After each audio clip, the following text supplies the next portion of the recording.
The unsinkable Titanic didn't go down peacefully, which made finding its final resting place all the more difficult. The world-famous RMS Titanic sank in 1912, but was only discovered in 1985 on a secret mission. Although people back in the early 1900s had the approximate location of where the Titanic was, they didn't have the right technology to find it. As it went under, the ship sent several CQD signals, standing for Come Quickly, Distress, to a nearby ship named Carpathia. Come at once, we have struck a berg. It's a CQD, old man, were some of the final words transmitted from the Marconi wireless on the ship. These Morse code messages were also what made the first research missions to the wreck possible. RMS Carpathia found the lifeboats filled with Titanic survivors, but the world also desperately wanted to see what became of the famous liner. Fast forward to 1953. That's when the first serious attempt to find the Titanic wreck happened. A man named Risdon Beasley tried using a loud eruptive device to locate the ship. It sounds weird, but there's science to back it up. When dynamite goes off, the waves from the detonation hit the bottom of the ocean floor. With the help of sonars, scientists would be able to locate if there was anything solid at the bottom of the ocean. But Beasley had no luck. Another 20 years would pass before oceanographer Robert Ballard would make his attempt to locate the Titanic. Ballard had a bit more luck than Beasley. Over the previous years, underwater technology had gotten more funding and so worked much better. He tried it the first time in 1977. Ballard partnered with the Woods Hole Oceanographic Institution on a mission to map the ocean floor. While the institute hired him to test out their new mapping technology, Ballard's intention was to go a little further and find the Titanic wreck. In the middle of this new technological ship, there was a hole that allowed for a long pipe to be extended into the water just above the ocean floor. Attached to the end of this pipe, Ballard installed a pod with sonars and cameras. They thought they were in for something big, and so they took the ship to sea to run some tests. That's when, on a trial run, adversity struck. The drill pipe broke, sending all of their expensive material to the bottom of the ocean floor, just like the Titanic. When Ballard failed, another important character came into this story, a man named Jack Grimm, an eccentric oil tycoon. Grimm had become famous for trying to find things such as Noah's Ark, the Loch Ness Monster, and Bigfoot. He also tried to prove the hollow Earth theory that says that the interior of Earth is entirely hollow and hosts underground cities and nations. His search consisted of trying to find a large hole on the North Pole and thus venturing inside the hollow Earth. After his attempts failed, he set his eyes on the jewel liner that had sunk, the RMS Titanic. Grimm had the money, but he didn't have the know-how. So, as a billionaire, he made a big donation to Columbia University and asked in return to use some of their equipment. He hired a team of highly qualified scientists to help operate the machinery. Here's where it gets a little strange. Jack Grimm was a believer in folklore and non-conventional ways of doing things. So he brought a monkey on board and surprised the research team.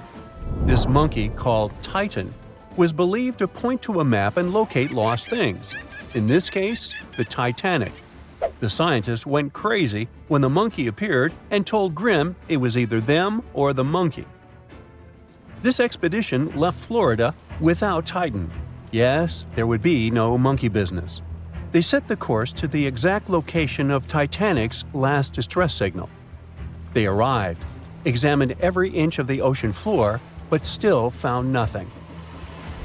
Grimm's first expedition lasted 3 weeks, but unfortunately, they found absolutely nothing. They tried a particularly good search method known as mowing the lawn, where they mimic such movements to map every inch of a larger area around Titanic's distress coordinates. The reasons for failure were important defects in the equipment and terrible weather.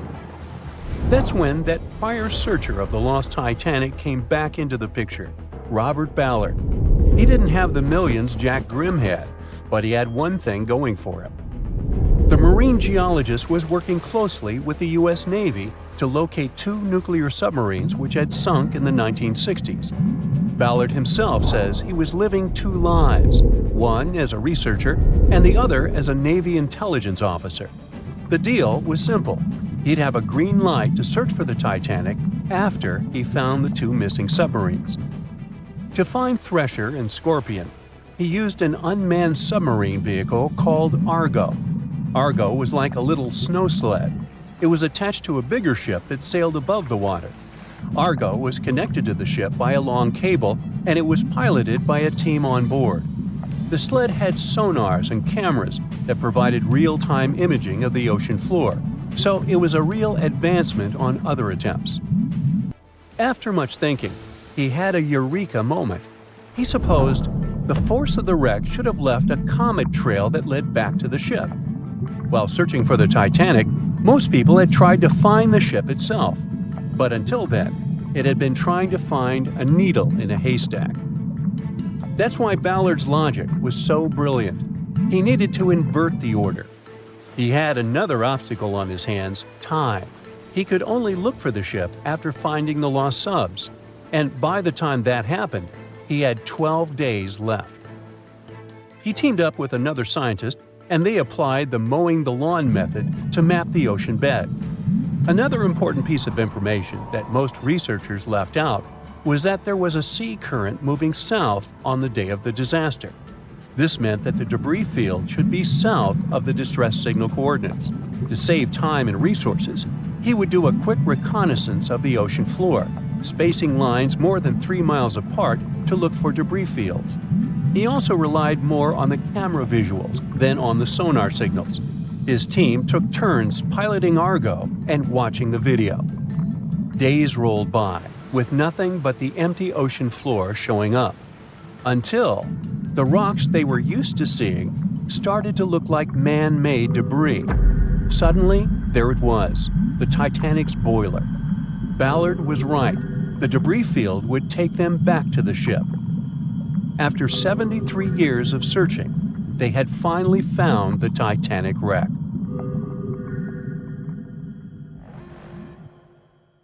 In the Titanic movie, you won't see any fumes above the fourth funnel of the legendary ocean liner, and it's not a mistake. Back in 1911, the year before the Dream ship's departure, large ships would mostly sail with 4 chimneys. They needed those to draw heat and fumes from their massive boilers. The Titanic was a real engineering gem that only needed 3 chimneys to function. So the fourth was added for balance and more impressive looks. The White Star Line thought the public would have been disappointed to see only 3 pipes on the greatest ship of all time. The Titanic's sister ships, the Olympic and the Britannic, also had 1 fake funnel each for the same reason. The dummy chimney wasn't completely useless and served for ventilation. It took out the fumes from the machine spaces in the lower decks and from one of the first-class general rooms. 1 big ventilation funnel, instead of several small ones, helped to declutter the upper decks and left more open space for passengers to enjoy their strolls. When Titanic went down, the funnels, each weighing 60 tons, went down with the rest of the ship.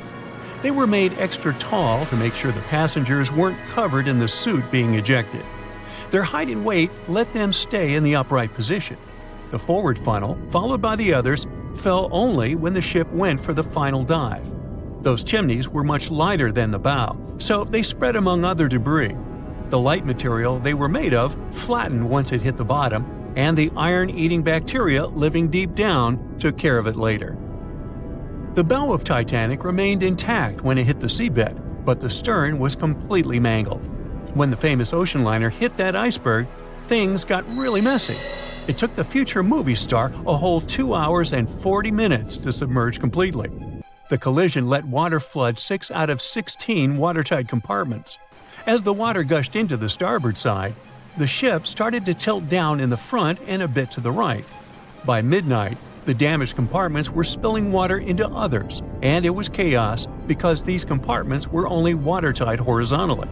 Soon enough, water started flooding through the anchor chain holes, and by 2 a.m., the bow was sinking, and the stern's propellers were lifted out of the water.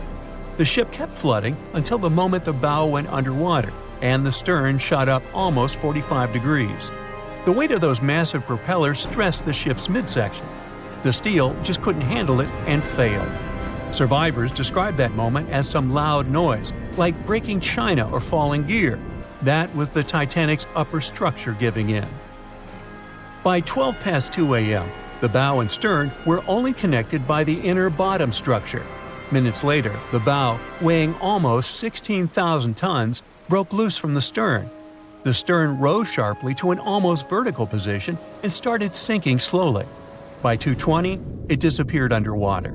The bow was cruising down at about 13 miles per hour and had hit the ocean floor almost a half an hour before the stern. The two parts of the Titanic now lie 2,000 feet apart, pointing in different directions. The bow remained mostly intact, just covered in mud. The stern turned into a tangled wreck because of the implosions it went through during the descent. The air trapped within the structure just couldn't handle the increasing pressure of the water deep down. Signal rockets played a big part in the Titanic's tragedy. When a ship goes down, you're supposed to shoot up red flares to signal trouble. But someone decided to stock Titanic with white lights instead of the usual red ones. So when the ship smacked into that iceberg, the crew fired off white flares. The SS Californian was passing nearby, and his captain knew the Titanic was in a dangerous iceberg zone. The crew didn't spot the sinking Titanic, but they sure saw those white rockets. The radio between the ships was useless because the Californian's operator switched it off. The captain had a gut feeling something was off, so he flashed a Morse code light signal at Titanic. But he received no reply because the Titanic had already gone underwater. There was another ship, Samson, sailing alongside the Titanic. It had plenty of illegally hunted frozen seal meat from Canadian waters abroad, so it was sailing with lights off to remain unnoticed. When they saw the Titanic's white rockets, they thought it was the Coast Guard and zoomed away. Samson didn't have a radio, so they couldn't find out about the ongoing disaster. The crew got the news about Titanic only when they got to the coast of Iceland the following month.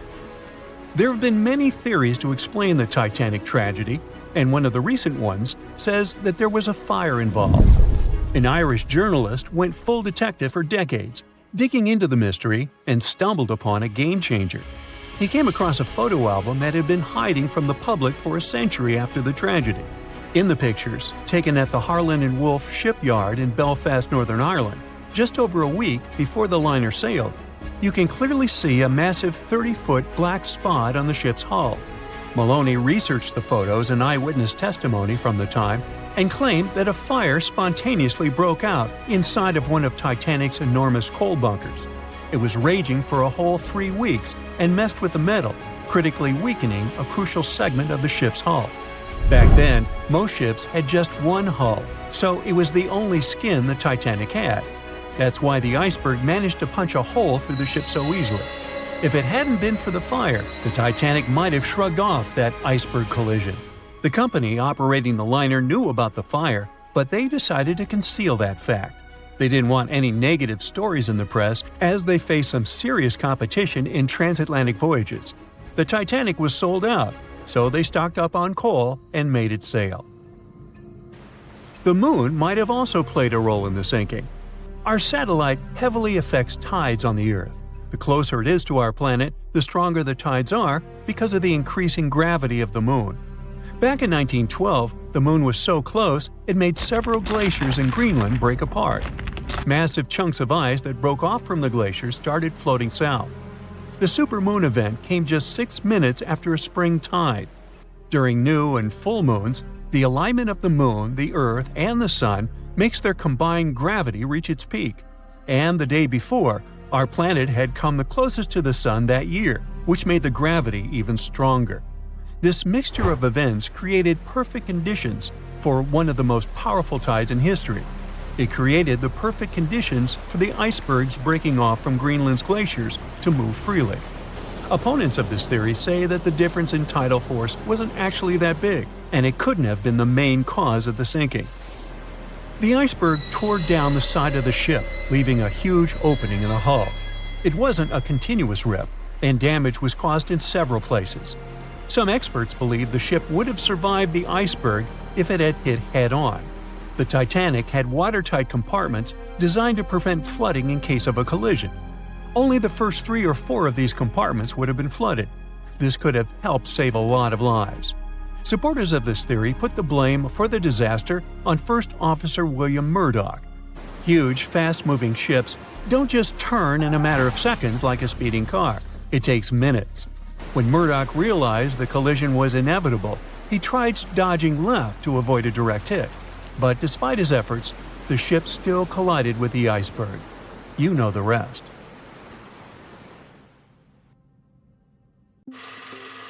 We know Titanic from so many stories, even a movie, but now we have its first full-sized digital scan. And nope, it's not like those models from before, where we mostly imagined what the ship was supposed to be like. This time we got a real digital scan.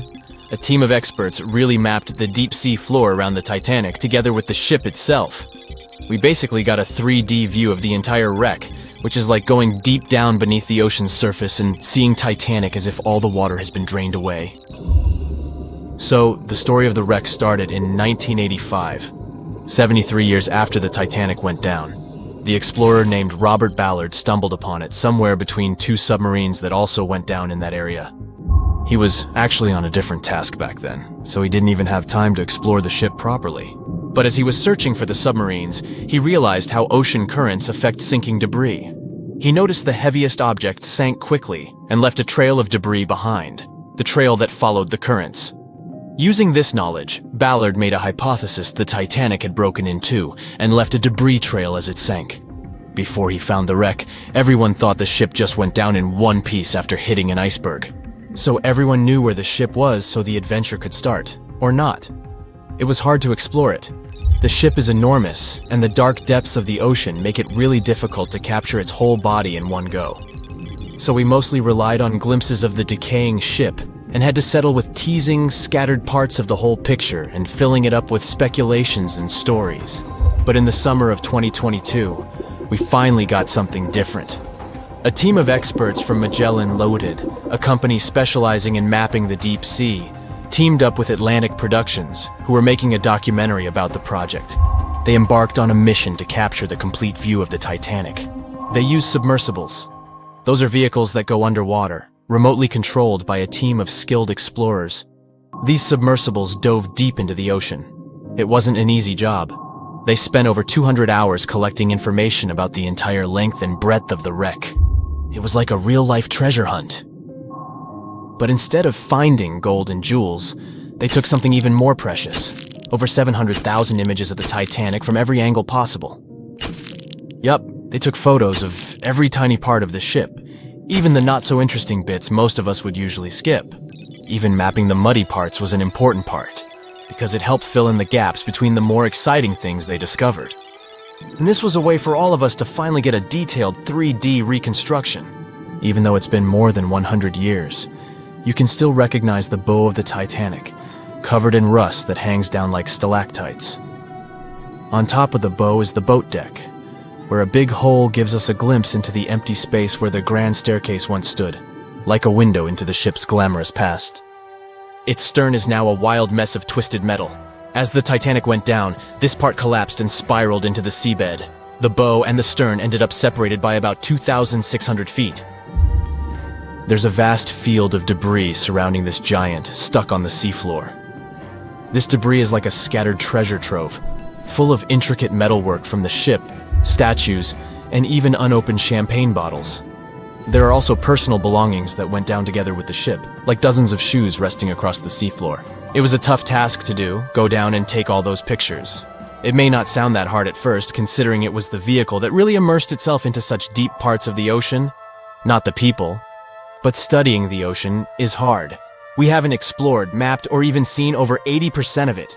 The conditions are harsh, and the pressure becomes more intense the deeper you go. And their vehicle had to dive down to nearly 13,120 feet below the surface. That's like 12 Eiffel Towers stacked on top of each other. Plus, you have strong currents in that area, so it was probably like trying to navigate through a watery maze. And submersibles weren't supposed to touch anything. Even the slightest wrong step can damage the wreck that was already so fragile. It seems like the Titanic is frozen in time, so it will always be there waiting for us. But in reality, it's slowly disappearing. It's pretty obvious that the ocean water ruined it considering how long it has been down there. But it's not just that. The wreck itself has become a home for a specific type of bacteria Halomonas titanicae that even got named after the famous ship. These bacteria have a special ability. They can survive inside rusty formations known as rusticles. They kind of look like icicles, those spikes of ice that form when water falls from something and freezes. These bacteria have a taste for iron, which is abundant in the ship's hull. For them, it's like a real buffet down there. And as time goes by, these bacteria will keep eating away at the iron in the ship, bit by bit, until one day, the feast comes to an end and the whole ship is gone. It's like a slow but steady recycling process. So this 3D model we got because of the hardworking team and technology comes at the best time because we never know how much time we have left with exploring the famous wreck. This time we might even understand the collision with the iceberg better. You know how movies always show the Titanic hitting the iceberg on its right side? Well, we can't even be certain about that. The scans could help us figure out if the ship actually grounded on the iceberg, like getting stuck on it. We can study the stern and analyze how the Titanic struck the seafloor. That will also help us understand what really happened during the sinking. Maybe we'll get a chance to discover if there was really a strong fire that sealed the fate of the Titanic. One theory says that the coal fire had been raging for a whole 3 weeks before the ship even took its first and last trip. And this could have made its hull weaker, which means most of the work was done. The iceberg just delivered the final blow. If there even was an iceberg, as some people wonder. There's an alternative theory they suggested where the Titanic may have actually hit a hidden mass of pack ice instead of a typical iceberg. Pack ice is made up of large sheets of ice that float near the ocean's surface and can be difficult to spot. They believe this pack ice might have drifted into the Atlantic from the Arctic Ocean.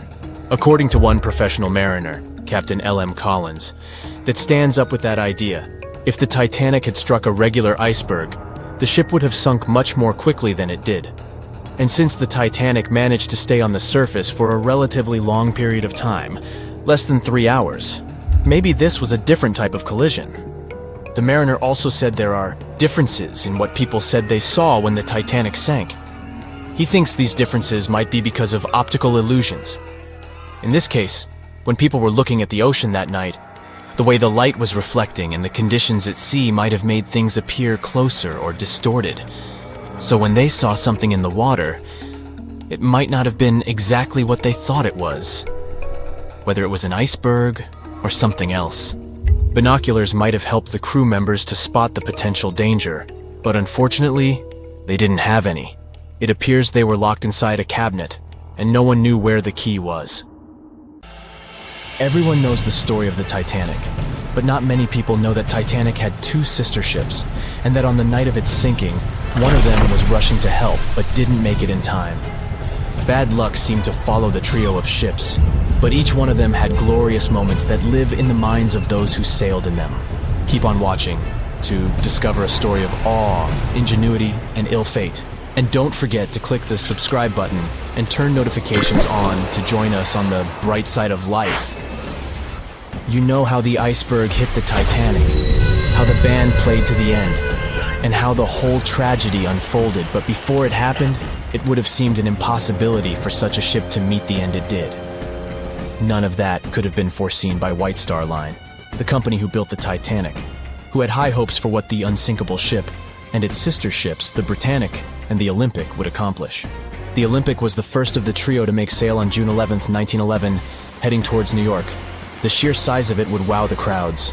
The Olympic's maiden voyage went without incident, and a crowd of 8,000 people in New York got to explore its luxurious accommodations while it was docked there. There were high expectations for the massive ship, but just around 2 months later, the Olympic crashed with the HMS Hawke.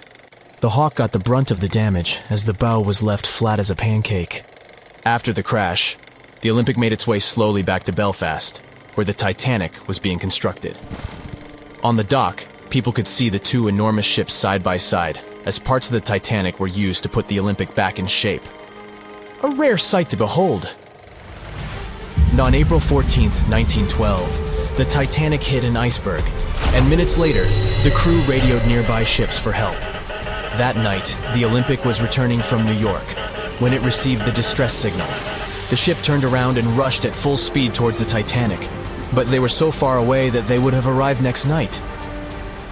At some point during the early hours of April 15th, 1912, the crew of the Olympic decided they wouldn't make it in time and stopped course. The survivors of the Titanic were eventually rescued by the Carpathia. Olympic was set up with lifeboats for all crew and passengers after the Titanic sank. It went from having 20 lifeboats to 64. Changes were also made to the watertight bulkheads, and an extra hull to construct a type of double hull was installed. It was determined that a double hull would have kept the Titanic from sinking. For several years, Olympic was used in the war effort against Germany. Throughout the years, Olympic carried over 200,000 passengers, which included thousands of Americans fleeing from Europe and troops battling during World War I. One of the most significant moments for this ship was when it struck a German submarine and sank it. It was discovered that the submarine was preparing to fire a torpedo on the Olympic before Olympic rammed it. The Olympic ended up sailing the seas for 3 decades, which earned her the nickname of the Old Reliable, despite some previous accidents. It went on to help the survivors on the HMS Audacious when it was sinking, and do what it couldn't for its sister, Titanic. Eventually, bad luck caught up with the Olympic. The ship crashed with the Nantucket Lightship, and the crash signaled the beginning of the end. Beaten up, and after years of service, the Olympic was demolished and scrapped for parts. The Old Reliable saw many years of service and thousands of passengers, but the Britannic's journey was shorter-lived. When the Titanic sank, White Star Line was faced with a problem since they already had another enormous ship in the works. White Star Line began construction on the HMHS Britannic on November 30th, 1911, around 4 months before the Titanic sank. Although the Britannic was the youngest of the trio of ships, having been constructed last, it was also the biggest.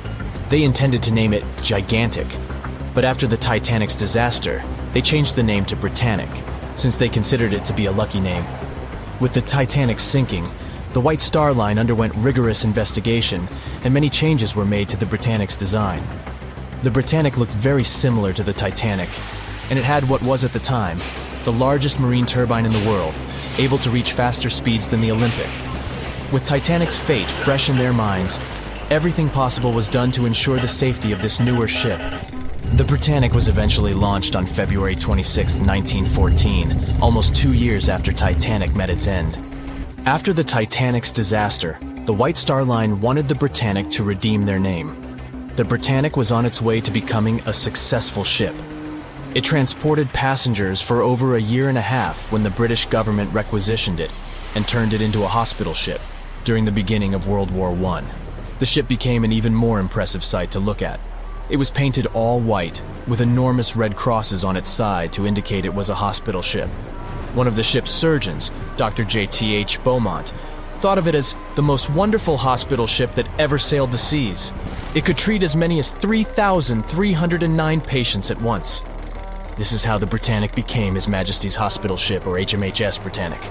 Though the sight of this magnificent ship must have put a smile on a wounded soldier's face or two, the Britannic didn't operate for long. Just a year after it was turned into a hospital ship, the Britannic was making its way through the Aegean Sea to pick up wounded soldiers, when it was struck by a loud explosion. The passengers didn't know what had happened, but headed to the deck to disembark. It is unclear what hit the Britannic, but the general consensus is that it was struck by a mine left by a German U-boat, though some still believe a torpedo hit it.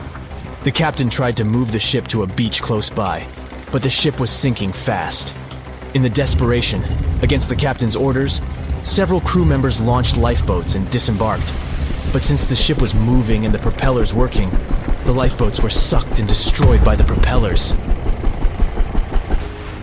Though so much effort had gone in to ensure the Britannic was safer than the Titanic, whatever explosion occurred left the Britannic in the same dire condition as the Titanic in just 10 minutes. In a cruel twist of fate, it also sank in the ocean. Unlike Titanic's enormous death toll, only 30 people perished in the sinking of the Britannic, and over 1,000 survived. So many people survived because the accident happened in the morning, when the temperature of the water was warmer and the Greek island Kea was close by to offer help. In the end, the Britannic only sailed the seas for over 2.5 years. The bad luck that followed the Titanic and the Britannic and the accidents and demise of the Olympic was remarkable. But what was most impressive is that there was a woman who sailed on all 3 ships and survived. Violet Jessup was a crew member and nurse aboard the ships. She was there when the Olympic collided with the HMS Hawke in 1911 and disembarked safely. 2 years later, she escaped the sinking of the Titanic in lifeboat number 16, and she showed some women it was safe to board the lifeboats. You'd imagine that would be enough to keep her from ever getting on a boat again, but not for her. A few years later, she served as a nurse in the Britannic while it was used as a hospital ship. When the explosion occurred, Violet jumped overboard, was pulled under by the water, and hit her head on the keel but survived. Can you imagine her experience? She must have had nerves of steel. All in all, the trio of ships saw journeys of triumph and tragedy. Ill fate might have followed them, but all the survivors were left with incredible stories to tell. So tell us, Brightsiders, would you have liked to have seen any of these ships in real life? Let us know in the comments section. Don't forget to give this video a like, share it with your friends, and click subscribe to stay on the bright side. "I'll never let go, Jack. I'll never let go," said Rose. Then she did let go, and the whole movie theater burst into tears. It happened when Titanic came out in 1997. Alright, who am I kidding? It's really hard not to cry when you watch this scene for the 10th, 20th, and 50th time almost 30 years later. But did this great love story happen in real life? Or did James Cameron just invent it for some good drama? As much as I don't want to disappoint you, Jack and Rose never fell in love on board the real Titanic. There was a real Jay Dawson on the luxurious ocean liner, but he was a crew member, and his full name was Joseph. The real-life inspiration for Rose was the American artist Beatrice Wood. James Cameron came across her biography while he was working on the first draft of the script and decided to bring her love for art and family background into the story. It doesn't mean that the movie is completely off when it comes to historical accuracy, though. The unsinkable ship that sank departed from Southampton, England to New York and was 400 miles south of Newfoundland on April 14th when crew members noticed the iceberg. The contact with it lasted 37 seconds, precisely as long as the corresponding scene in the movie. Remember this guy, Thomas Andrews, who was wandering around with a small notebook and pencil? He was the real ship designer. Andrews was quite talented at what he did and had worked on many successful projects before the Titanic. He would normally travel on the ships he designed during the maiden voyage to make sure everything was going smoothly. He boarded the Titanic as one of the first-class passengers and was taking notes all the time. After the unfortunate rendezvous with an iceberg, Andrews was seen inspecting the flooded parts of the ship with Captain Smith. According to his sad forecast, the Titanic would have gone down in about 2 hours. One of the stewards claimed that he had seen Thomas Andrews moments before the sinking. He chose not to leave the Titanic and didn't put on his life belt. No one had seen him ever since.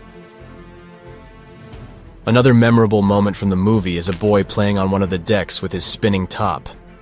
This was an accurate recreation of a real photo that was taken on board the Titanic on April 11th, 1912. The passengers in the photo are first-class passengers Frederick Spedden and his 6-year-old son Douglas. The family was going back home to America after traveling around Algeria. When the evacuation of passengers began, Spedden's nurse told him they were going to see the stars. They say he had successfully slept through the entire drama and woke up safe and sound in a lifeboat the following morning. His father had also survived the sinking. Sadly, an automobile accident took the life of Douglas just 3 years later. One of Titanic's most charismatic ladies, both on the screen and in real life, got her nickname Unsinkable Molly Brown for a good reason. Several witnesses remembered she was, indeed, trying to persuade others in her lifeboat to go back and save more lives, just like in that heartbreaking scene from the movie. When Carpathia came to the rescue of the surviving Titanic passengers, Margaret Brown was helping lower-class survivors and involved her fellow first-class passengers in the process. Once they all got on solid ground, Brown organized a survivors committee. She awarded the captain of the Carpathia for rescuing so many people and was really upset she hadn't been allowed to testify at the Titanic hearings because she was a woman. You won't see any fumes above the fourth pipe of the ship in the movie. It's not a technical mistake. The Titanic, indeed, had it only for more impressive looks and didn't really need that pipe. Back in 1911, The year before our hero's departure, large ships would mostly sail with 4 chimneys. They needed those to draw heat and fumes from their massive boilers. The Titanic was a real engineering gem that only needed 3 chimneys to function. So the 4th was added for balance. They thought the public would have been disappointed to only see 3 pipes on the greatest ship of all time. The movie had an impressive budget, $200 million, but even that wasn't enough to cover all the possible costs. Cameron knew they had to save some money, so they built the replica of the liner only on the starboard, which means the right side. They chose this side to make things look more realistic. The wind at the filming location was moving mostly from north to south, so with the fumes going out, it looked like the liner was actually moving through the ocean. But if you remember one of the first scenes with the Titanic departing from Southampton and people waving, you'll understand why the crew had a problem with it. The real ship was docked at the port, or left side, there. They found a brilliant solution and just flipped the scene horizontally to make it look real. The letters and buttons on costumes were reversed, and actors walked in the opposite direction for everything to be changed in post-production. One of the scenes I can't watch without tears is the elderly couple holding on to each other as they go down with the Titanic. The couple who inspired this heartbreaking episode were real people, some of the richest passengers of the not-so-unsinkable ship. They were Isidore and Ida Strauss, and they owned Macy's. When news of the disaster spread, they put on life jackets and ran to the decks along with others. Ida stepped onto the lifeboat, but Isidore refused to do so before all the ladies and little ones were there. Ida didn't want to leave her husband. She climbed out of the lifeboat and handed her mink coat to her maid, saying she would no longer need it. Isidore wrapped his arms around Ida, and they remained on the bridge of the ship until a huge wave swept them both into the sea. So the bed scene wasn't that accurate, and James Cameron later admitted he had taken some license as a director. You know this guy who was drinking from a flask next to the main characters as the ship was going down? His name was Charles Jugan from England, and he was in charge of 10 bakers, 2 confectioners, and a Vienna baker aboard. He was expecting to earn a real lump sum, and would have been one of the best-paid crew members if everything had gone well. The night the iceberg hit, Joe Hin was off duty, taking a rest in his bunk. He immediately woke up and sent his bakers to deliver bread to lifeboats. He then returned to his room for a drink. Once he came back on the deck, he helped others get in his assigned lifeboat. There was no more room for Charles inside, so he ended up on the outside of the rails of the ship. Finally, when the Titanic submerged, he just swam away, and as the sun rose again, he found one of the lifeboats and was rescued by Carpathia. The contents of the flask must have helped him survive. The well-dressed man who decided to stay on the Titanic forever was American businessman Benjamin Guggenheim. That last name probably sounds familiar, and yes, he was from that famous family. Guggenheim was traveling with his valet, his significant other, a singer from France called Leontine, her maid, and their chauffeur. They all boarded the Titanic in France during one of the short stops it made after leaving Southampton. When disaster struck, Benjamin was helping the ladies get in their lifeboat. He reportedly said they were only saying goodbye till the next day. He was sure the ship would be quickly repaired. After helping many women and youngsters get in the boats, Guggenheim chose not to fight over the remaining seats.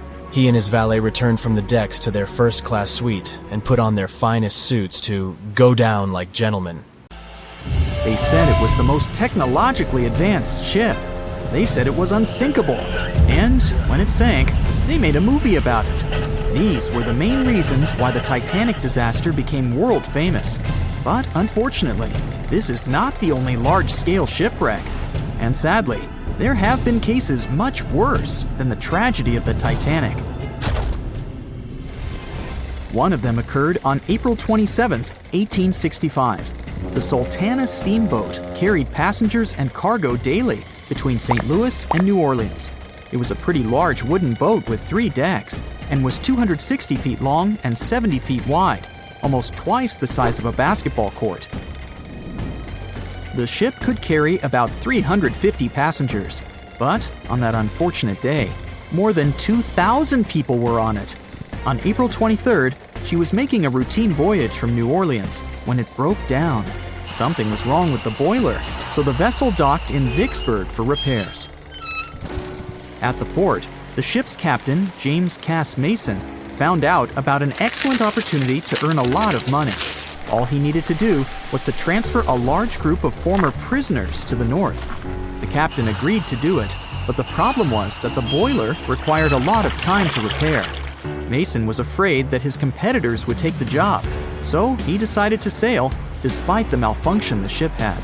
He patched up the holes in the boiler instead of a big repair and invited all the ex-prisoners on board.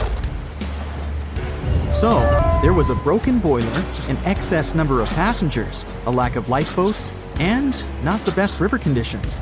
Also, the captain refused to send the ex-prisoners to the hold, so they were all with ordinary passengers. There were strong chances for a shipwreck, but the greedy desire to earn more money was stronger. The Sultana went on a voyage and sailed up the river for 2 days. At this time, one of the biggest Mississippi floods in history began. The river overflowed its shores because of the flood, with the water level rising several feet. All the trees on the shore disappeared, and only the tops were sticking out of the water. The ship sailed opposite this powerful current, making the boiler work too hard. On the evening of April 26th, the Sultana arrived in Memphis, Tennessee, and they loaded even more, 120 tons of sugar and 200 passengers. She got incredibly heavy. Around midnight, the ship continued its dangerous journey. The captain sailed to barges to load a shipment of coal. At 1 a.m., the vessel left the barge. At 2 a.m., the broken boiler, unable to withstand the load, suddenly exploded. The Sultana was just 7 miles north of Memphis. Few people survived that day. The problem was that passengers trying to escape from the fire jumped into a cold river with a strong current. The Sultana disaster is considered the most tragic shipwreck in the history of the United States. The exact number of those who didn't survive is still unknown. According to various sources, this number was from 961 to 1,800 people. Don't be surprised that almost no one knows this story. There were many more survivors in the Titanic tragedy, and everybody heard about it. But the Sultana sank during one high-profile event. 12 days before the shipwreck, the country lost Abraham Lincoln. People hadn't yet recovered from this news, so no one paid much attention to the tragedy of the Sultana. Many catastrophes happened quite recently by historical standards. One of them occurred in 2002. The ferry La Jula was a Senegalese vessel. The ferry sailed twice a week, mainly along the coast of Dakar, carrying passengers who traded mango and palm oil. It made daily voyages and never faced severe problems thanks to modern rescue equipment and good repair service. But one day, the ship's crew discovered a malfunction and sent the boat to port. For almost a year, La Jula was in a non-working condition, awaiting repairs. But it didn't get high-quality service. After poor maintenance, the ferry set off on its last voyage. On September 26, 2002, La Jula sailed between southern Senegal and Dakar, and at 11 p.m. headed toward Gambia, where a strong storm began. The wind raised high waves, but this wasn't critical for the large passenger ship unless the number of people on board didn't exceed the established norm. La Jula was supposed to carry about 500 passengers, but had many more people that day. Too many passengers, poor repairs, and a strong storm caused severe problems for the ship. But the main factor in the shipwreck was that La Jula was only built for sailing in coastal waters, but that day, it sailed far from the shore. Big waves started rocking the boat, and at some point, it just turned upside down. The ship's deck went underwater, and its lower part stuck above the surface like an iceberg. All the passengers sitting in cabins fell on the ceiling and lost their orientation in space. There were no holes or damage in the ship's hull, and water flooded the lower decks for a long time. The vessel stood in a twisted position for several hours. Then, the boat began to sink when the water seeped through the deck and hold. The ocean was warm, but no one came to save the passengers. People had to wait almost 4 days to be rescued. Unfortunately, only a few managed to survive. The Philippines is a very dangerous area for ships. This place consists of several thousand islands and a vast area with shallow water. Ships can run aground and damage the hull with reefs and pitfalls. On September 20th, 1987, one of the most terrible disasters in navigation history occurred there. A Philippine passenger ferry called Dona Paz left one of the islands and sailed toward Manila. The sun was shining, the ocean was calm, and the visibility was good. But for some reason, the crew members didn't notice how the tanker Vector was approaching them. The two ships collided at low speed.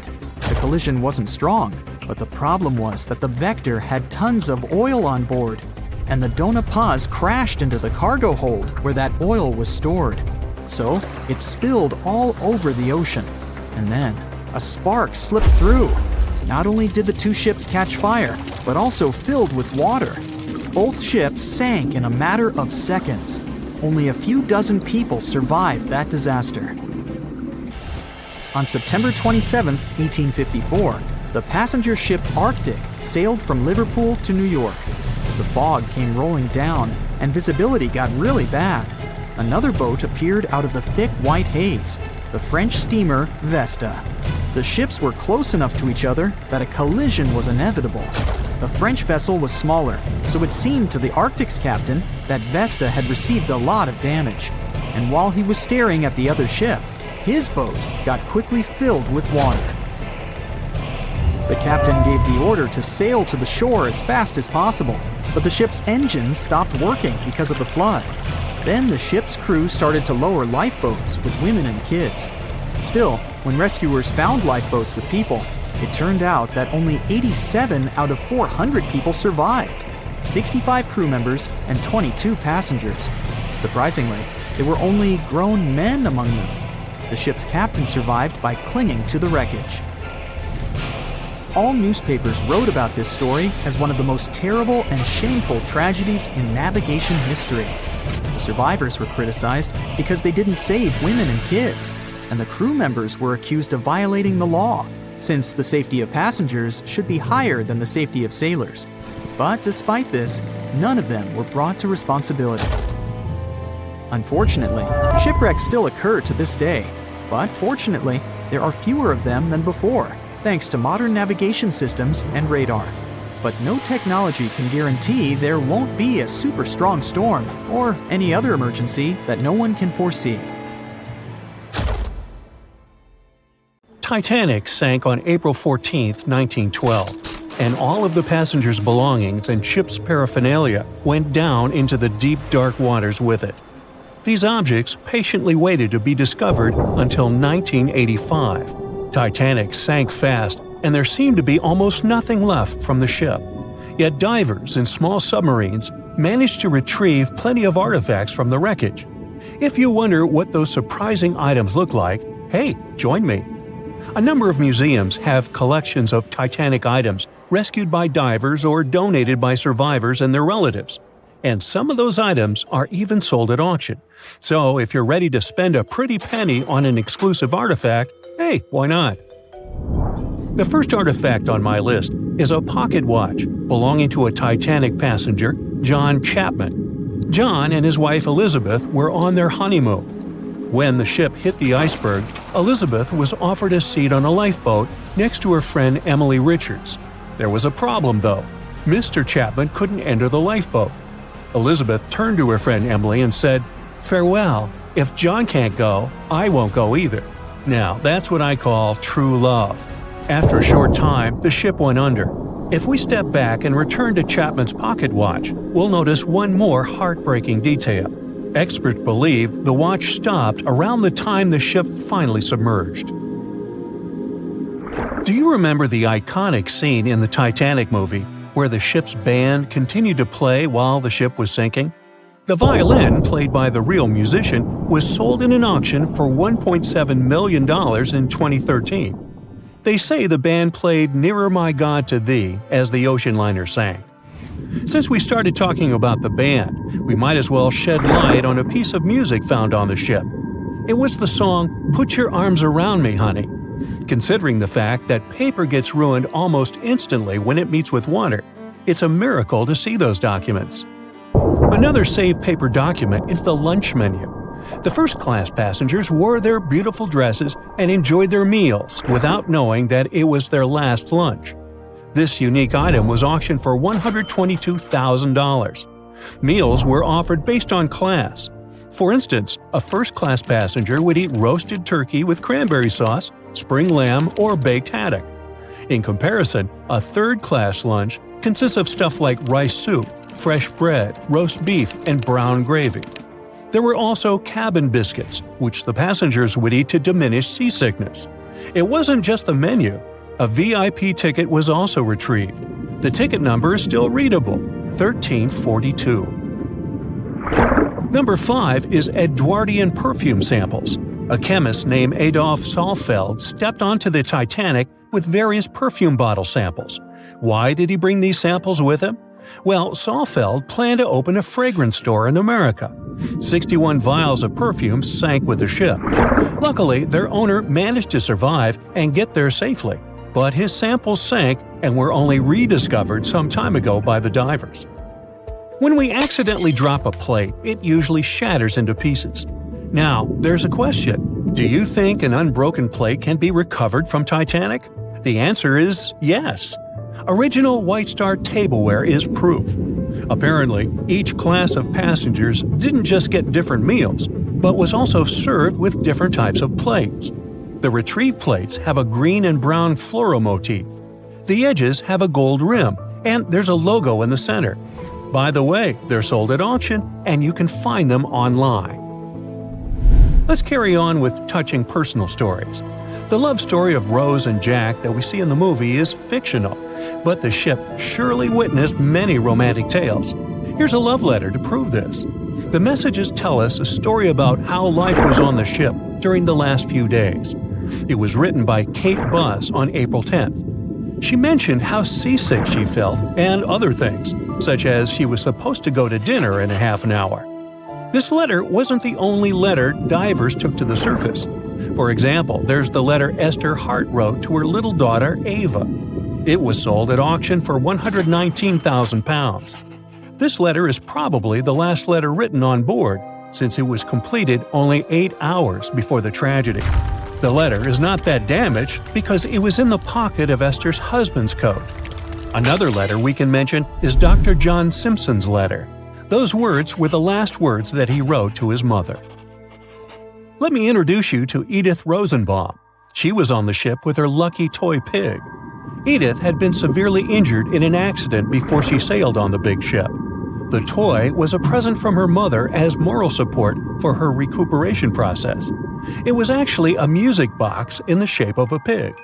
Edith used it to calm frightened young people in the same lifeboat. The next item on the list is the scout whistle of Lillian Winifred Bentham. She was a second-class passenger. On that terrible night, Lillian was in her stateroom. She didn't believe that the Titanic could sink. After all, it was the unsinkable ship. Her friend came to her and convinced her to hop into a lifeboat. Only then did she realize how serious the situation was. Moments later, she saw the ship break into 2 parts. As the lifeboat floated into the night, Lillian saw a crewman who was also rescued. Without a second thought, she wrapped the man with her fur coat. It was freezing, so she probably saved the man's life by doing that. The young man wanted to thank her for her kindness, so he gave Lillian a scout whistle. It was the whistle he used throughout the night to call for help. This pair of white gloves is one of the rarest artifacts recovered from Titanic. These cotton gloves belong to a gentleman. The owner's identity is unknown. Fabric can't last underwater for decades, but these gloves look fine, and you can still see the fine detailing and elegance. An alarm bell has also been found. Yes, that's the famous bell, the one that rang to warn people about the iceberg. Frederick Fleet and Reginald Lee were on lookout duty the night of the accident. Both of them survived. Fleet was the one who saw the iceberg before the ship struck it. What's ironic is that Fleet and Lee didn't have access to binoculars. They were stored in a locker in the crow's nest, but the key to the locker was in the pocket of a crew member who was reassigned to another ship at the last minute and didn't leave the key. They could have seen the iceberg sooner if they had had pairs of binoculars. If they had had it, the Titanic could have gotten out of the way. Divers discovered not just belongings of passengers or the crew, but also pieces belonging to the ship itself. Our next artifact is the Grand Staircase. Some parts of this iconic structure are recovered from the wreck. Turns out that this staircase became a meeting spot among first-class passengers. If they wanted to visit the Turkish baths for a spa day or eat dinner, they met at the staircase and went together. This staircase was a sign of how luxurious some parts of Titanic were. Another miraculously saved object that belongs to the ship is its plan. It was one of the most expensive artifacts sold at auction. The plan is around 30 feet wide. What else? The logometer was also discovered. It's a device used to check the sailing speed of the ship and the distance it covers. The experts say that from the start at noon on April 14th, the device logged 268 nautical miles. And there's more. A giant chunk of hull, known as the Big Piece, was also found. This fellow weighs 15 tons. The larger portholes were for the cabins, and the smaller ones were for the restrooms. This piece was found in 1994, but it was in 1998 when it was successfully taken out. After all these years spent underwater, it was swarming with sea life. Still surprisingly, the portholes still had glass. Now, let's assume you were a diver and you could only take out one of these objects. Which one would you pick? Back when it was built, the Titanic was one of the largest and most luxurious passenger ships, with high-class features like a grand staircase, a swimming pool, and a gymnasium. People thought it to be unsinkable because of its advanced safety devices. Its tragic sinking on its maiden voyage in 1912 proved it wasn't at all the case. It wasn't until 1985 that the Titanic's wreck was finally rediscovered using state-of-the-art sonar technology. Ever since, thousands of items have been recovered from the Titanic, many of them being put on display or sold for auction. Things like jewelry, a life jacket, a menu from the ship's restaurant, or even a sample square of carpet from the first-class stateroom have all baffled the public and told stories of the many on-board people. Scientists have even tried to come up with strategies to get the Titanic back up. Not because they want to put it up for display, but so it can be properly studied, and more importantly, to stop it from getting more and more damaged at the bottom of the ocean. Some have suggested filling the wreck with ping pong balls to make it float, while others even considered injecting it with 198,000 tons of Vaseline. Another creative solution was proposed, the idea of using a giant claw or scoop to lift the Titanic. Nobody came up with this device. Using 500,000 tons of liquid nitrogen to trap it in an iceberg that would float to the surface was also considered, but all these potential strategies had to be eventually let go, since the Titanic is way too fragile to ever be recovered. As the Titanic's iconic bow railings are in danger of collapsing, metal-eating bacteria continue to chew away at the ocean liner's wreckage. An undersea exploration company plans to gather data about the ship's deterioration in annual expeditions. They hope this will help them learn more about the Titanic, and also more about the ecosystem that shipwrecks create. The over 100-year-old ocean liner is also being damaged by deep-sea currents daily. Some experts predict that the ship could disappear in a few decades due to holes in its hull. The deck that passengers crowded on as the ship sank has caved in. The gymnasium near the Grand Staircase has also fallen in, and a 2019 expedition found that the captain's bathtub, which became visible after the outer wall of the captain's cabin fell away, is no longer there. Those annual expeditions also gather data about the creatures living at the site, including crabs and corals. Surprisingly, many species have only been seen there at the Titanic wreck, so scientists are curious to find out more about them. The most famous out of all these creatures is the Halomonas titanicae. It's a bacteria, and it was discovered on the wreckage of the Titanic. What's interesting about this creature is that it's able to thrive in extremely salty environments. It's also been resistant to several antibiotics, unlike other types of bacteria. It's probably because of this superbacteria that the deterioration of the ship's iron hull happened so fast. The expedition will also look at the debris field and its artifacts. On the site, there are still traces of little personal items like clothes and luggage. One of the most interesting stories about Titanic artifacts is that of the passengers' shoes. Most of the Titanic items that have been lost at sea deteriorated or disappeared completely. But not the shoes. They seem to be able to resist the harsh conditions. On top of that, the leather in most shoes is perfectly preserved, probably because of tannin, a substance used in the tanning process of leather. It helped the shoes resist the damaging bacteria found underwater. All this exploring might have gotten you all excited. If that's the case, I have some good news to share. You might even be able to join the expeditions. To personally explore the Titanic, you have to plan ahead and apply to be a mission specialist with OceanGate, the company responsible for the journey. However, this experience does come with a high price tag of $250,000. Despite the cost, this once-in-a-lifetime experience is in high demand because of the limited spots available. If you can afford the exploration, you will have the chance to collaborate with renowned specialists in marine biology, oceanography, the Titanic, DNA, and the deep ocean. Accommodations and meals on the dive support vessel are also included, as well as training and guidance from specialists before and during the mission. Lastly, you don't even need to bring your own gear, as the expedition equipment is included as well. Sure, ships have evolved and modernized over the years, and these days we have technology that is way better than that available on the Titanic. But this ship remains an amazing piece of history because of its many unusual features, like the fact that the Titanic's whistle was loud enough to be heard over 11 miles away, or the fact that the ship's hull was painted with a special mixture of red lead and linseed oil, which was believed to be effective in preventing the growth of seaweed and other marine organisms.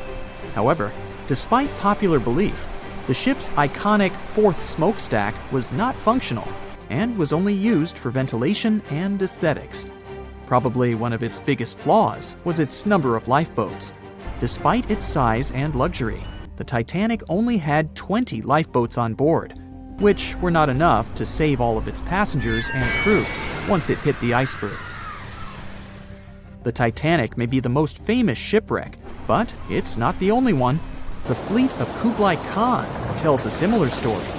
This one was a large naval force commissioned by the Mongol ruler Kublai Khan in the 13th century. The fleet was intended to travel to Japan and establish the Mongols as powerful rulers in the region.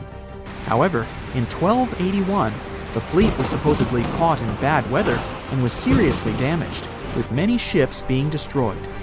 Legend has it that the fleet was torn down by a massive typhoon that came to be known as the kamikaze, or divine wind. This strong storm was believed to have been sent by the higher spirits to protect Japan from the Mongols. The truth about its disappearance remains a mystery to this day. However, the wreckage of the fleet, or parts of it, appears to have been discovered in the 1980s by Asian archaeologists. They dug across the site and studied the remains of the ships at a location near Imari Bay. The shipwreck is, to this day, considered to be an important archaeological discovery. That's because it informed us how well prepared the Mongols were back in the day in terms of their ships. Another tragic story is that of the RMS Empress of Ireland. This was a British passenger ship that operated until May of 1914. This is when the ship was sailing from Quebec City to Liverpool, but it ran into the Norwegian collier SS Storstad in the fog off the coast of Rimouski, Quebec. The collision caused a large hole in the side of the Empress of Ireland, and the ship began to quickly take on water and sink. The crew and passengers were caught off guard, and many were unable to evacuate in time. In total, 1,012 people were lost in the disaster, making it one of the worst maritime collisions in Canadian history. Rescue efforts were hampered by poor visibility and the fact that many of the lifeboats were damaged or unusable. Only 465 people survived the sinking, and many of them were rescued by the Storstad, which had remained in the area despite its damage. The sinking of the Empress of Ireland was a national tragedy in Canada, and it led to changes in maritime safety regulations and the establishment of a Coast Guard. The ship still lies at the bottom of the St. Lawrence River, where it has become a popular dive site for enthusiasts.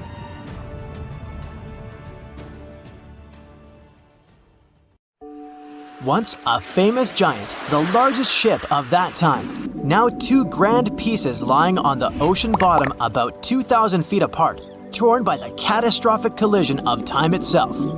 The stern of the Titanic got completely ruined after hitting the ocean floor. But you can still recognize the bow since many interiors were left preserved. There's a type of bacteria found on the ship's rusticles. A rusticle is this brownish formation of rust. It occurs deep underwater when the wrought iron the ship is made of oxidizes. It means the bacteria eat the iron of the Titanic's hull, piece by piece. And it seems they might finish their snack by 2030, way sooner than when anyone would expect the wreck to be gone forever. You may think it would probably be easier to take the wreck out of the water so that we got to keep it, but it would fall apart if anyone tried to do that. It's been in the water for more than 110 years now, and is now so rusty that no one would be able to reconstruct some parts even if we managed to get the ship out of the ocean depths. What do you think? Could any of about 700 people that had survived the sinking of the Titanic hear it hit the ocean bottom? The largest ship that had ever been made till then disappeared literally before their eyes after all. But sound most likely wouldn't have traveled from water to air. We can't hear that well in water because our bodies are not designed to hear in such environments. And although passengers were close to the sinking site, the Titanic still hit the bottom a long distance away, 12,500 feet. There are so many underwater landslides and earthquakes we cannot hear, and they make way more noise than a single ship slamming into the ocean floor. Most vibrations and sounds must have dispersed over a large area. Also, the downblast of water, which many believe hit the Titanic after it had touched the bottom of the ocean, would have pushed back the majority of the potential acoustic vibrations. Plus, the bottom of the ocean is not hard enough to produce such loud noises. Many survivors said they had heard terrifying noises as the Titanic was breaking apart, but none mentioned hearing anything after the ship disappeared below the surface of the water.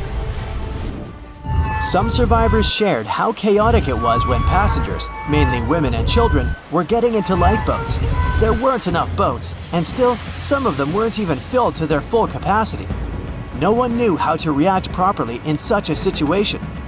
The lifeboat drill had been scheduled for the morning before the Titanic hit the iceberg, but for some reason, it got canceled. A giant ocean liner everyone believes is unsinkable takes a trip across the ocean. On its way, it strikes an iceberg and sinks. Yeah, we all know how the story goes. But what's scary is that it's also the plot of The Wreck of the Titan, a novel published in 1898, 14 years before the Titanic went to the ocean bottom or was even constructed. In the novel, the Titan, what a scarily accurate name too, didn't have enough life jackets, vests, and lifeboats for all the passengers on board. It was also the largest ship of that time, almost identical in size to the Titanic, and both the Titan and Titanic sank in April. Dorothy Gibson was an American silent film actress. She was also one of the Titanic passengers. She survived the catastrophe. Right after she came to New York, she started filming Saved from the Titanic. The film was released only 1 month after the ship sank. Dorothy was even wearing the same shoes and clothes she had worn when she had actually been on the ship.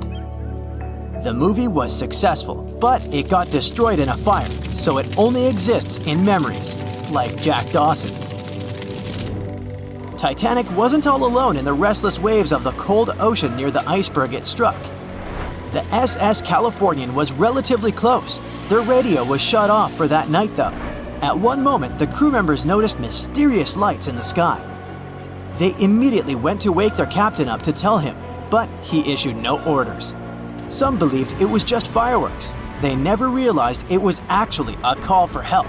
The flares crew members of the Titanic sent off to the sky, hoping someone would notice. by the time the SS Californian got the SOS message, it was already too late. Some say a full moon may have been the reason the iceberg crossed paths with the gigantic ship. A full moon may have caused incredibly strong tides that eventually sent multiple icebergs southward, right when the Titanic was crossing that area. Would you dare to taste cheese from the Titanic? The wreck has been under the ocean surface for more than 100 years now. It took more than 70 years to find it. By that time, most of the food that had gone down together with the ship had, of course, spoiled. But it's possible there's still some of it left. Some foods are protected from decay. For example, cheese. The microbes that turn milk into cheese create special conditions to protect the product from spoiling. Multiple things have survived the Titanic. A handwritten letter where a mother and a daughter wrote to the girl's grandma about the amazing journey they were on together. The letter has been around for more than 100 years and got sold at an auction. A battered pair of white cotton gloves was found in the wreck. Musicians on the Titanic played till the very last moment. Sheet music and one violin were found among the wreckage. The bell one of the crew members rang 3 times to warn there was a very close iceberg on their way. A pocket watch that stopped at 1:45 a.m., the time when the ship went under the water. Perhaps one person could have changed what happened on the Titanic. David Blair was a pretty lucky man. He was supposed to take the spot of the second officer of the Titanic. He was pulled out at the last moment, which eventually saved his life. It was a great thing for him, but something clouded his joy. What if he was the only person who could have done something to save the ship and the passengers? Back in the day, ships didn't have smart advanced technology like they do today. They couldn't see a threat on the horizon. Binoculars were pretty helpful, but the crew members on the Titanic didn't have access to the room where they were kept. David Blair was the man responsible for the keys. He left the ship in a hurry and forgot to hand over the keys that were in his pocket. Maybe if the crew members had had access to the binoculars, they would have seen the iceberg on time and had enough time to change course. It's possible that the giant iceberg that sent the Titanic to the ocean bottom was made of snow that had fallen in southwest Greenland. Scientists even used a computer model to calculate the paths the iceberg took in any given year, taking into consideration ocean currents and weather readings for that year. It's possible that the iceberg was 1,700 feet long, with a weight of around 75 tons. By the time it collided with the Titanic, it had dwindled down to only 1.5 tons. Violet Constance Jessup was, as many called her, Miss Unsinkable. She was only 24 years old when she joined the Titanic crew as a stewardess. On the tragic night when the ship struck the iceberg, she was lying in bed. As soon as she heard that something was going on, she got dressed and quickly went to the deck. Violet helped passengers get into lifeboats. 4 years later, she was on the Britannic, the Titanic's sister ship. Once again, the ship started sinking. Not only did the woman survive another accident, but she was also once again the one helping other people to escape the vessel before it disappeared below the surface. They were on their way to the New World when a rendezvous with an iceberg crushed all of their dreams and hopes. There was panic and tears and heartbreaking goodbyes, like that of Jack and Rose. Or was there? Let's see how well you know the real story of Titanic. The love story of Jack Dawson and Rose DeWitt Bukater was inspired by true events. What do you say? Is it a myth or a fact?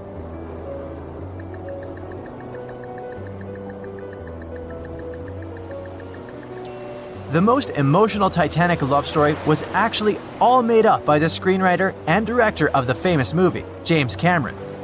Some passengers featured in the movie were real though, and by a mere coincidence, there was a J. Dawson on board. His name was Joseph, not Jack, and he worked as a coal trimmer. The most expensive object lost with the Titanic was a painting by Pablo Picasso. What's your take on this one?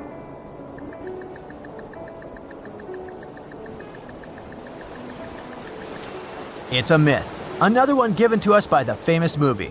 the most valuable item that went down with the Titanic was probably a Mary Joseph Blondell painting, created in 1814.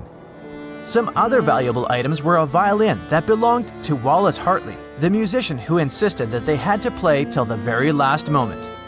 There was also a 1912 Renault Type CB Coupe de Ville that would now cost millions of dollars, a handwritten manuscript by Joseph Conrad, first edition essays by Francis Bacon, 5 Steinway grand pianos, and, of course, some fine china plates and cups and first-class passengers' jewelry. The Titanic was the largest and the most luxurious passenger ship of its time. Does it sound real to you?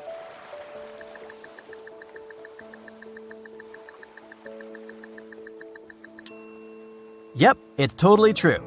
In April 1912, the Titanic was the largest ship ever built. It was 882 feet long and had a maximum passenger capacity of 2,435 people. That's not a lot compared to the largest cruise ship of today, the Symphony of the Seas. It's just a bit longer than the Titanic, but has more than double the passenger numbers. And yes, no other cruise liner has probably beaten the Titanic in terms of luxury to this day. It costs more than $200 million to build in today's money. The tickets were also quite expensive. Duh!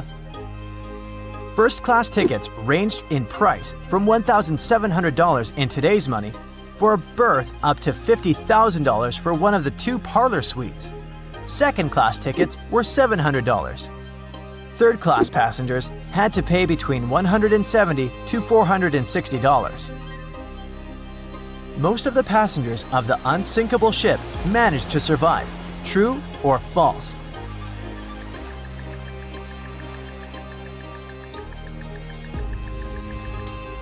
Sadly, it's false. Only 37% of all the passengers actually survived the meeting with the Titanic. Around 61% of the first-class passengers, 42% of the second-class passengers, and 24% of the third-class passengers made it out alive. The Titanic was passing through the Bermuda Triangle when things went wrong, and that's probably why it sunk. What do you say? Myth or reality?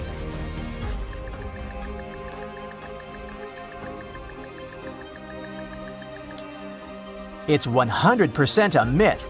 The Titanic never even came close to the Bermuda Triangle. The liner sank about 400 miles south of Newfoundland, which is a huge distance to the north of Bermuda, the infamous area where ships and planes disappear without a trace. We might have the moon to blame for the sinking of the Titanic. True or false?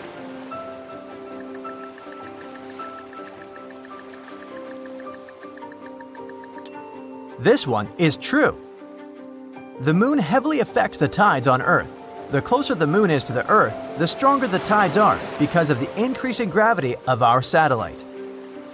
Back in 1912, the moon was so close it made several glaciers in Greenland break apart. Massive chunks of ice that broke off from the glaciers started floating south. The supermoon event came just 6 minutes after a spring tide, the alignment of the moon, the sun, and the Earth that makes their combined gravity reach its peak twice a month. And the day before, our planet had come the closest to the sun that year, which made the gravity even stronger. This mixture of events created perfect conditions for one of the most powerful tides in history. Icebergs breaking off from Greenland's glaciers drift off to the coastal waters of Labrador and Newfoundland, where they often run aground.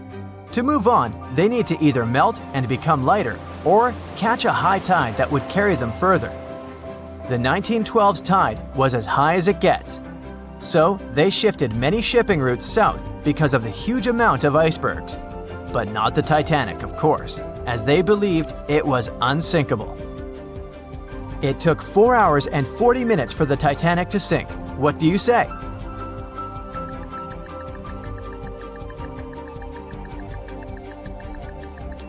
It's false, and if you're a Titanic expert, you definitely know it was actually 2 hours and 40 minutes. And this was slow enough, given the damage caused by the iceberg. It didn't sink faster, thanks to the ship's construction. There were 16 watertight compartments in the lower part of the ship. They worked as a lifeline. When the iceberg crashed into the hull, it broke into 6 boxes. The Titanic could have stayed afloat only if 4 compartments had been damaged. Water filled the first 6 compartments within 1 hour. During this time, the ship tilted slightly to the right side. Then, water began to flood the 7th box when all 6 boxes were filled. And from that moment, the sinking rate was growing with every second. The ship's bow sank under the water, and then the stern filled up. One of the leading reasons for the Titanic tragedy was signal rockets. True or false? What's your take on it?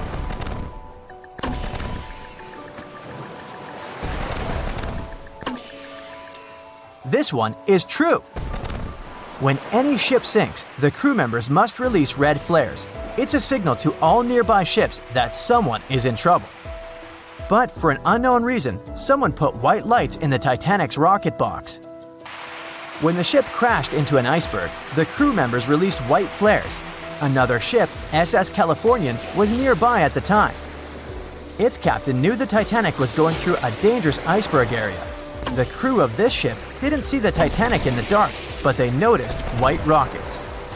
Radio communication between the vessels didn't work. The SS Californian operator turned off the receiver. The Californian captain felt that something was wrong, so he sent a Morse lamp signal to the Titanic. But it was too late. The ship was already underwater, so no one could respond. Another ship, Samson, was sailing alongside the Titanic. It drifted with lights off since it was catching seals, and that's not legal. When the captain saw the Titanic's white rockets, he thought it was the Coast Guard. So Samson sailed away as fast as they could. They realized they had abandoned the drowning passengers once they made it to Iceland and learned the horrible news. In 1996, one expedition managed to raise the Titanic from the ocean floor. Do you believe it?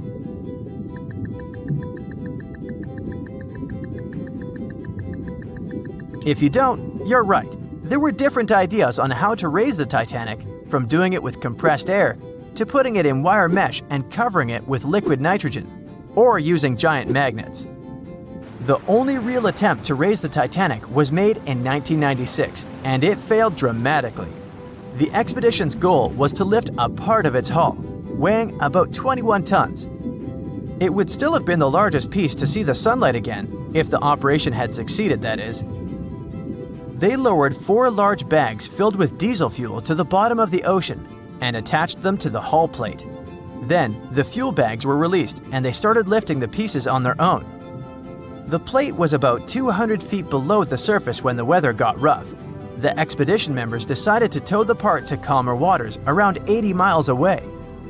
Long before they reached the towing destination, half of the plate broke off and sank to the bottom again. 2 of the lifting bags seemed to have broken loose and the hull went down. The Titanic will most likely crumble to dust halfway up if someone tries lifting it again. So, how many correct answers do you have? Let me know in the comments below.